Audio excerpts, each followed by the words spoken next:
Allah menolong saudara kita di Palestina, amin. Juga ibadah badan, berdarah-darah, berperang, ibadah badan. Tapi ada ibadah yang disebut dengan ibadah harta. Ibadah harta itu ada 7. Pertama, zakat. Nomor 2, hibah. Nomor 3, wasiat. Nomor 4, wakaf. Nomor 5, sedekah. Nomor 6, lupa. Zakat, wakaf, infak, sedekah, wasiat, hibah. Zakat. Kenapa zakat yang pertama? Karena zakat yang wajib, nisabnya jelas, dan untuk kabupaten kita bayarkan ke Badan Amil Zakat Nasional. Kambing ada 40 ekor, zakatnya 1. Lembu, onta ada 5 ekor, zakatnya 1 kambing.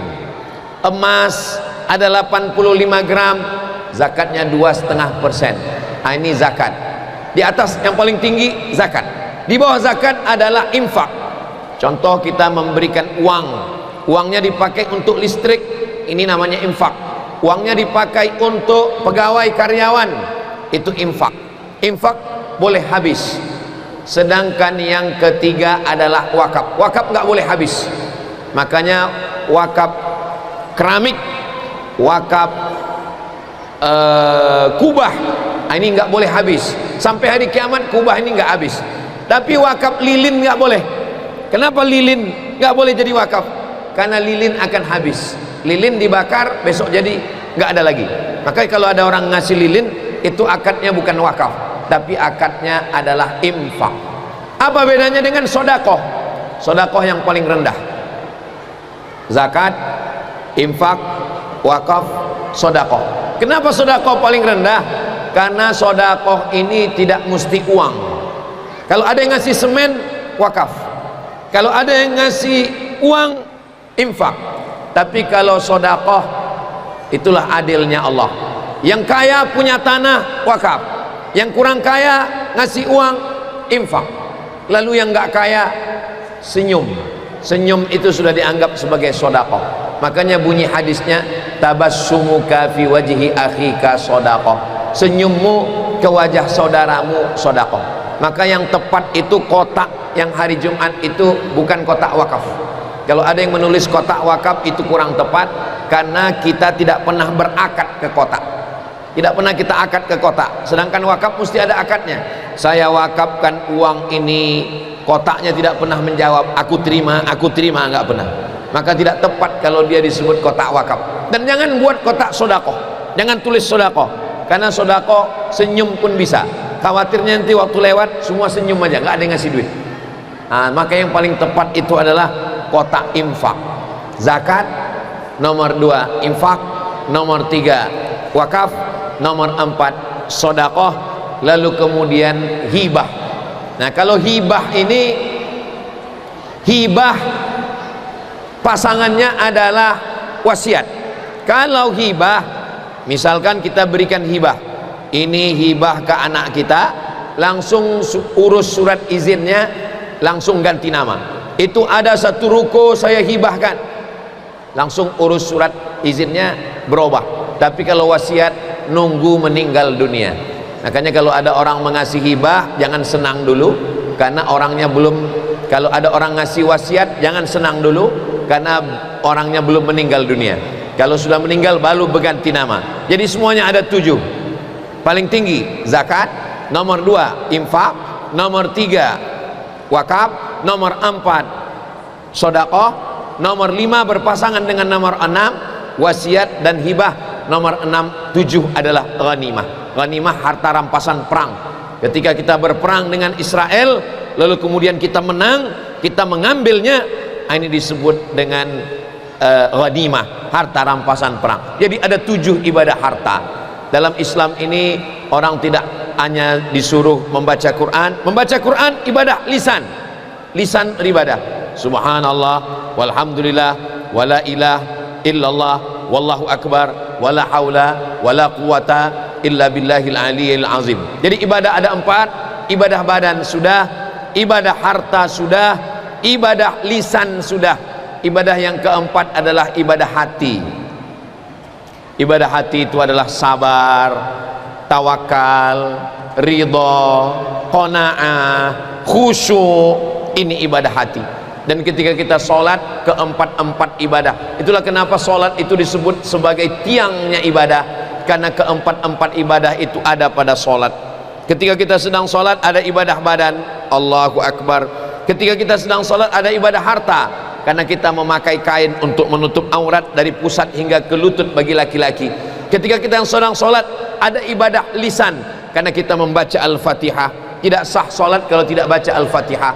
Ketika kita sedang sholat ada ibadah hati, karena hati kita sedang khusyuk mengingat Allah Subhanahu wa ta'ala.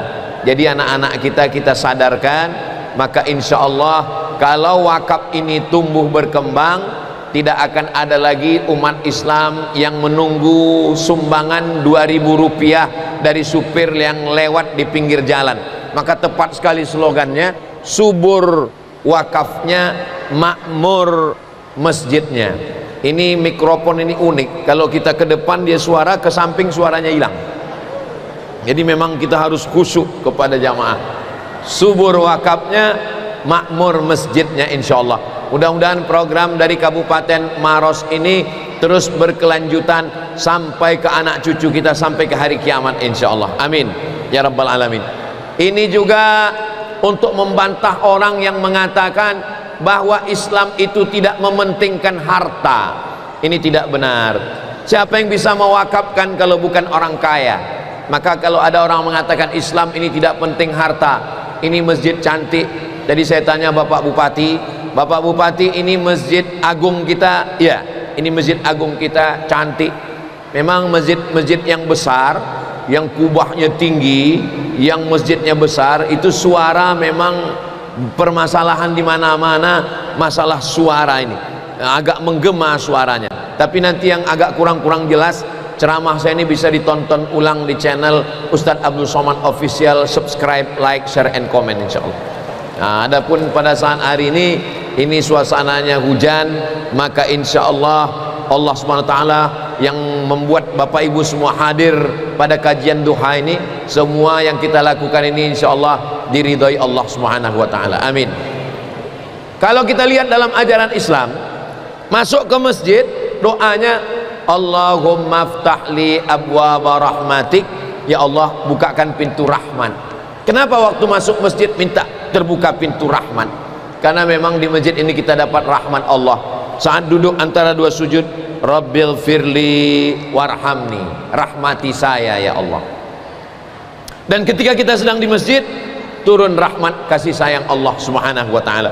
Majtama'a qaumun fi baitin min buyutillah, sekelompok orang berkumpul di rumah Allah, yatsluna kitab Allah, membaca ayat-ayat suci, wa yatadarasunahu fima bainahum, mengkaji isinya, haffat bihimul malaikah, mereka dikelilingi malaikat, ghasyiyat bihimur rahmah, mereka diliputi oleh rahmat Allah, wa dzakarahumullahu fiman indah, mereka diturunkan Allah rahmat, dibanggakan Allah kepada para malaikat. Mudah-mudahan waktu yang paling mulia waktu duha, dan kita mendapatkan kemuliaan dari Allah Subhanahu wa ta'ala. Amin ya rabbal alamin.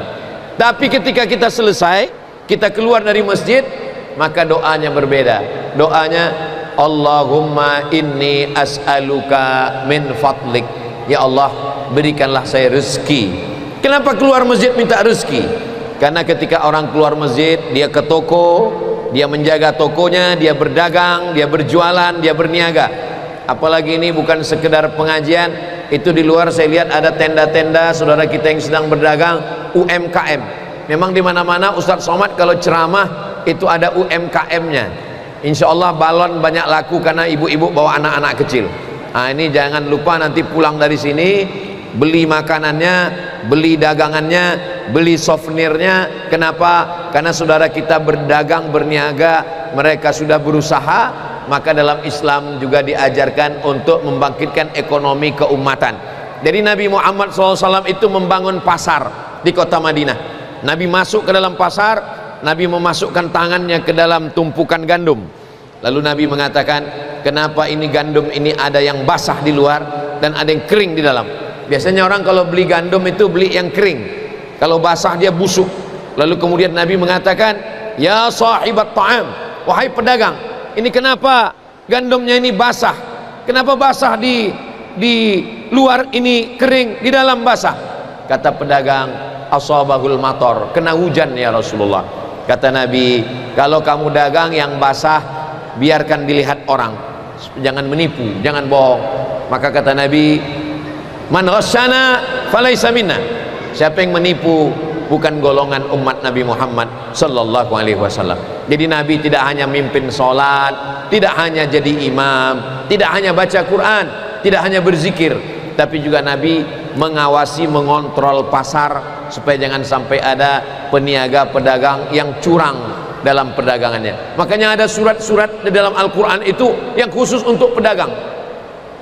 Wailul lil mutaffifin, celaka bagi orang yang curang dalam timbangan.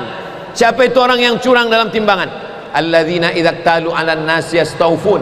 Kalau mereka beli, mereka mau dagangannya penuh. Kalau mereka mau beli, dia mau penuh, timbangannya penuh. Wa idza kaluhum aw wazanuhum yukhsirun. Tapi kalau mereka jualan, mereka mau timbangannya kurang, karena dengan kurangnya timbangan itu mereka untung. Maka dalam Islam diajarkan, man ghasyana falaysa minna, siapa yang curang maka dia bukan umat Nabi Muhammad sallallahu alaihi wasallam. Kalau kita perhatikan 5 ibadah, 5 rukun Islam yang tidak mengeluarkan uang, hanya syahadat saja. Syahadat, asyhadu an la ilaha illallah wa asyhadu anna muhammadan rasulullah. Yang 4 ini semuanya mengeluarkan uang. Salat, zakat, puasa, haji. Salat, di antara syarat salat menutup aurat, membeli mukena, membeli kain, menutup aurat, pakai celana, pakai baju, pakai sorban dengan uang. Berarti mencari uang juga wajib, karena kaedahnya ma la yatimul wajib illa bihi fahuwa wajib. Salat itu wajib. Syarat sahnya salat menutup aurat. Tidak sah salat kalau tidak menutup aurat.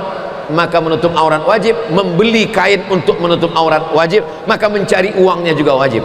Salat, zakat. Zakat ada batas nisabnya 85 gram.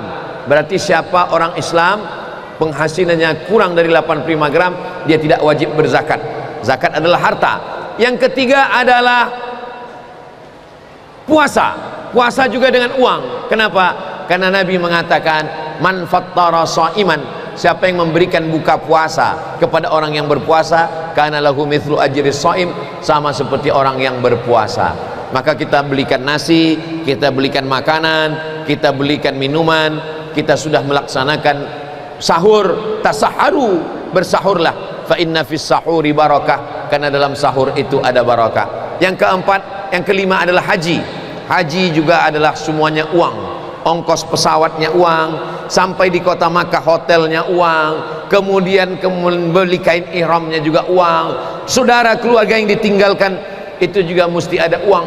Maka kalau ada orang mengatakan Islam ini agama yang tidak mementingkan uang, maka dia mesti mengkaji lagi dalam Islam. Maka kalau orang Islam punya uang sedikit, dia berinfak, sudah punya agak banyak sedikit, dia berwakaf. Usahakan sebelum mati kita pernah berwakaf. Jadi sebelum kita meninggal dunia, mudah-mudahan kita semuanya berwakaf insyaallah. Mudah-mudahan Allah bukakan pintu rezeki, Allah berikan kita kebaikan dunia dan akhirat insyaallah. Amin ya rabbal alamin. Tadi saya mulai tausiah jam 10 kurang 15. Sekarang sudah jam 10 lewat 26. Lebih kurang 45 menit saya sampaikan tentang rukun wakaf, proses akad wakaf, keuntungan-keuntungan wakaf, dan apa saja yang kita dapatkan dari wakaf. Mudah-mudahan ini menjadi bekal kita semua. Saya ucapkan subur wakafnya, makmur masjidnya. Selamat Kabupaten Maros menjadi kabupaten yang subur dengan wakaf. Mudah-mudahan Allah menurunkan keberkahan insyaallah. Amin ya rabbal